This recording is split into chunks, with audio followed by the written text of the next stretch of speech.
Оңтүстік өңіріндегі туризм саласына оңтайлы мекеннің бірі тауының басына Нұх пайғамбардың кемесі қалған киеліде әулиелі Қазығұрт елі. Қазығұрттың басында кеме қалған ол әулие болмаса, неге қалған дегендейін, бұл аймақ кез келген адамды қызықтырары хақ.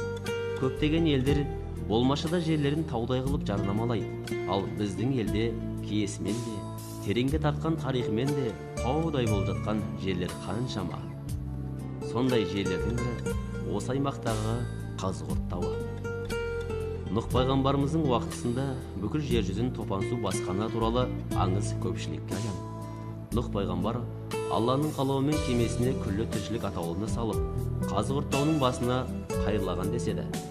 Бұл жердегі кемеге ұқсас бейнетас пайғамбардың кемесінің белгісі. Нұх пайғамбар кеме тоқтаған жерге қазы құрып, Қазығұрт тауының атауы да осылай дүниеге келген екен. Топан судан кейінгі тіршіліктің осы тұстан басталатыны аңызға арқау болған. Асанқайға бабамыз жырлағандай, Қазығұрт Алланың мейірімі түсіп, шапағатын шашқан тау екен. Нұх пайғамбардың кемесі қалып, бар қасиет бойыңнан табылғандай тау екенсің. Жемісі көп. 안녕하십니까? 김정민입니다. 오늘은 탱그리 신화에 대해서 알아보도록 하겠습니다. 탱그리 신화는 한국말로 번역하면 단군 신화죠. 근데 이 단군 신화는 한국에서는 한웅하고 옥리에 대한 이야기밖에 모르지만은 사실 이 단군 신화는요, 유라시아 대륙의 여러 가지 이야기로 존재합니다. 그도 그럴 수밖에 없는 게 사실 우리가 얘기하는 단군, 즉 탱글이라는 거는 종교와 정치를 아우르던 지도자였기 때문에 그거는 어떤 신이란 개념이 아니었죠. 그리고 그러한 사람들은 여러 명이 존재했지 않습니까? 실질적으로 우리나라에서도 고조선의 실체를 주장하는 역사학자들에 의하면은 단군은 여러 사람이 있었다고 이야기하지 않습니까? 따라서 그 여러 단군들, 즉 탱그리들이 이 유라시아 대륙에 살면서 통치했던 시절에는 당연히 여러 가지 이야기가 존재했을 것입니다. 저는 그 중에 카자흐에서 출판된 탱그리 신화를 바탕으로 해서 한번 얘기를 해보도록 하겠습니다. 그래서 제가 가지고 그리고 소개하는 이 책은요, 주로 티베트와 파밀 고원의 탱그리 신화를 중점적으로 기록한 책입니다. 참고할 책이 바로 이 책입니다. PPT에서 제가 더 자세히 설명하겠지만은 책 제목은 예제그 카자흐스탄 미프제르라 그래가지고 옛날 카자흐스탄의 신화들이라는 제목입니다. 그래서 여기에 굉장히 많은 이야기들이 써 있는데요. 제가 전부 다 소개하지는 않고요. 이 중에 제일 처음에 나오는 부분에 천지창조 다음에 나온 이야기가 있거든요. 홍수설화라고 하는데 그 홍수설화에 대해서 소개해드리도록 하겠습니다. 자, 그럼 파워포인트 화면을 통해서 좀 더 자세히 살펴보도록 하겠습니다. 책은요, 아까도 보여드렸죠. 제목이 고대 카자흐스탄 신화, 예젤그 카자흐스탄 미프제르고요. 저자는 오른바의 콜레노비치 자나이다로프라는 사람입니다. 출판사는 아루나고요. 이 오른쪽 밑에 보이는 머리가 하얀 할아버지십니다. 이분은 현재 파블로다르 국립대학에 재직하고 계신 것 같습니다. 제가 있을 당시만 해도 재직하고 계셨거든요. 근데 웹사이트에도 사진이 나온 걸로 봐서는 지금도 계속 근무하고 계신 걸로 추정됩니다. 이분이 쓰신 홍수 신화를 제가 보고서 제가 다시 한국에서 소개하게 된 겁니다. 제가 썼던 단군의 나라 카자흐스탄 처음에 나오는 홍수설화 있죠? 이 내용이 바로 아까 교수님이 썼던 내용을 제가 한국말로 번역한 겁니다. 그래서 그분이 썼던 내용을 제가 잠깐 읽어보면요, 이거 한국말로 제가 번역한 겁니다. 홍수로 세상이 물로 둘러싸인 이래 7달 7일 7시간이 지난 후에 한 배가 카즈구르트 산에 도착했다. 선지자 누후는 탱그리에게 헤엄쳐 가면서 홍수에 피난하지 못한 사람들과 동물들을 구원해달라고 빌었다. 이때 많은 산들은 그 방주가 자신의 산으로 오기를 빌었다. 그러나 카즈구르트 산만은 그런 식으로 소망하지 않았다. 왜냐하면 카즈구르트 산은 다른 산들보다 높아 특별하다고 생각했기 때문이다. 이에 탱그리는 겸손했던 오르다바스산, 크질센그르산, 예름타우산, 코이륵산, 앵크산, 바가나르산, 만사르산과 캉으락산은 도움을 주고 카즈구르트 산에게는 구원의 길을 열어주지 않고 처단하였다. 여기서 산을 인격화해서 묘사했는데 이거는 제 생각입니다만 아마 이것은 산이 아니라 산 위에 피신해 있었던 사람들을 좀 더 이 산처럼 묘사한 걸로 추정이 됩니다. 중략하고요. 홍수가 끝난 후 사람들은 새들을 날려보내서 마른 땅이 있는지를 확인하고자 했는데 오직 제비만 녹색 장가지를 물고 돌아왔다. 이때부터 제비는 카자긴들에게 가장 존경받는 새가 되었다. 이후 사람들은 카즈구르트산에 배를 정박하고 거기서 사람들은 살기 시작했다. 라는 내용입니다. 그래서 지금도요, 카자흐스탄은 춘분 축제, 나우르즈에는요, 그 봄처녀, 그 여자 여인의 모습을 인형처럼 조각한 다음에 그 제비를 들고 있는 그림이나 그 조각을 많이 만드는 것을 보실 수 있습니다. 왜냐하면 제비는 행운을 물고 오는 새라는 의미가 있거든요. 아마도 그러한 그 의미가 부여된 거는 이 홍수 때에 그 제비가 나뭇가지를 물고 왔기 때문에 생긴 그 어떤 의미가 아닌가 생각됩니다. 그리고 여기 보시면요, 요 왼쪽 위에 그림이 있죠? 요 그림 보시면은 여기 보면 생존자의 숫자가 몇 명입니까? 하나, 둘, 셋, 넷, 다, 일곱, 여덟 명이죠. 그 노알 방주에서도 생존자가 몇 명입니까? 8명입니다. 똑같이 8명이죠. 그래서 아마 이 이야기는 그 탱글이 그 신화에 나오는 이야기가 성경적으로 차용돼 간 게 아닌가 봅니다. 왜냐면 연대서는 이게 훨씬 앞서거든요. 한 10,000년 정도가 앞섭니다. 그러다 보니까 이게 오리지널 이야기고 이게 나중에 메소포타미아로 전승돼서 내려간 게 아닌가 현재 저는 추정하고 있습니다. 뭐 그렇게 생각한 이유는 이외에도 여러 가지 이유가 있거든요. 근데 이번 장에서는 좀 더 자세한 설명은 생략하고 제가 다른 거를 또 그 신화와 그 다음에 여러 역사적인 그 기록을 설명하는 시간이 있을 때 차츰차츰 설명해 나가도록 하겠습니다. 그리고 또 제일 흥미로운 것은 여기 배선자입니다.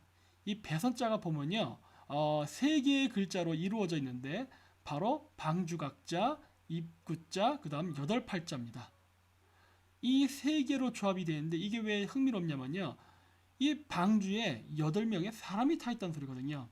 입구는요, 사람을 상징합니다. 우리가 친구, 식구라고 하죠. 인구 조사할 때 인구. 입은요, 사람을 상징하거든요. 한자로 지금도 그렇지만 쓰일 때는. 그래서 이 방주에 8명의 사람이 타 있다는 이 글자가 배선자가 이루어진 배경에는 분명히 홍수설화가 그 영향을 끼쳤을 것으로 추정이 됩니다. 이렇게 8명. 그래서 이 홍수 때 8명이 탈출했다는 이 숫자까지도 일치하는 이 공통적인 내용은 저기 메소포타미아서부터 동쪽 끝으로 극동 지방인 한국 지역까지 광활하게 펼쳐져 있다는 것을 알 수 있습니다. 그리고 이 홍수 때 배가 정박했다는 카즈구르트산은요, 바로 카자흐스탄 남부에 있습니다.